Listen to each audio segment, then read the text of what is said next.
Well, we are talking about toxic mama drama. Did you hear about this? Actress Ashley Tisdale wrote a personal essay for The Cut, which detailed leaving behind her toxic mom group, which includes singers Hilary Duff and Meghan Trainor. Well, that essay, it went viral, and in it she wrote, quote, "When I became a mom, I craved connection almost as much as I craved sleep. So I did what a lot of us do. I joined a mom group." Tisdale wrote, "But here's the thing nobody prepared me for. Mom groups can turn toxic. Not because the moms themselves are toxic people, but because the dynamic shifts into an ugly place with mean girl behavior. I know this from personal experience. If a mom group consistently leaves you feeling hurt, drained, or left out, it's not the mom group for you," she wrote. "Choosing to step away doesn't make you mean or judgmental.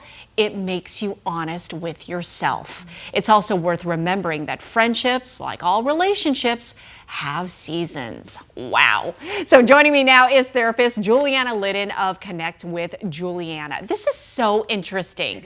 And thank God I'm not experiencing it to that degree. Right. But why does this resonate so much? Because we've all been through it. Think back to high school, right? Yeah. Even middle school, adolescence. We've all been in friend groups where they get kind of cliquey. Maybe we're pushed to the outside, maybe we're bullied. Right. So we all can recognize it. But I think what draws attention here is their moms. You're thinking, wait, this is happening in a mom's group? And then we add the layer of celebrity, and you want to know. You've got that curiosity, right? Who is it? Who's in it? Exactly, and that just kind of feeds it. Yeah. It festers, Totally, right? totally. So you talk about, and I feel like we've all been there through school, right? Being in those cliquey groups.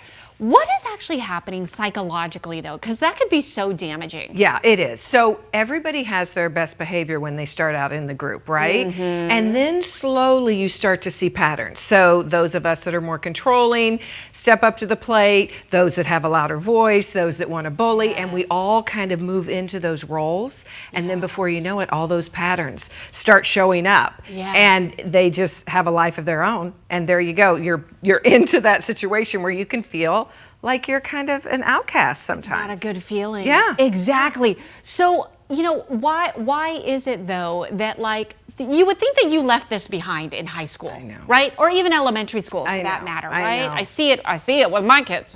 But but why take it into an adult?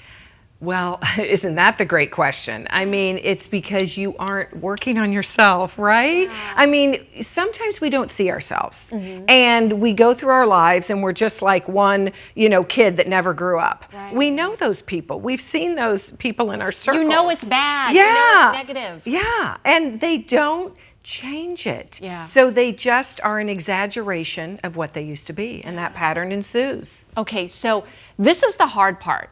How you break away from it. Now, you applaud what Ashley Tisdale did, right? Yes. I'll be honest with you, it takes a lot of guts to break away from any group, whether it's your hairstylist or your husband, right? It's it's really hard to make that mature decision. This is not healthy for me. How do you do it?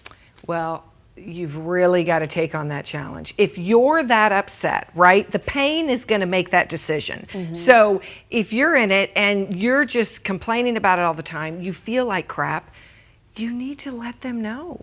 And I know this is hard for people. I work with people all the time trying to help them stand in their power and how to language it. Yes. But you need to say, hey, look, maybe even bring it up in the group. This hurts my feelings. I thought this was inappropriate. I really am thinking about leaving. Can we work this out? Yeah. You have a variety of ways you can do it. Yeah. But I suggest doing it because you feel so much better about yourself. You feel better, like, but I feel like sometimes, too, you think about, the repercussions, they'll probably dismiss me forever, right? Well, and those are things that, you got to think, that could happen. Is it worth it? Right, exactly. Is it worth it? Is that who you want in your circle? Right. Is that who makes you feel better about yourself? Yeah, it's okay to let go of that. It is. And I tell people all the time, when you leave a friend group or a friend, if you feel worse about yourself or you're bitching in your head, going over it and over it, what should I have said? What should they have done? It's not for you. That's a sign. Yeah, it is. It's a red flag. Away. Okay. Ooh, great discussion as always. Yeah. I miss you. Oh, Happy New Year. Happy New Year. So great to have you back so good again. to be here. Thank you so much for all of that advice.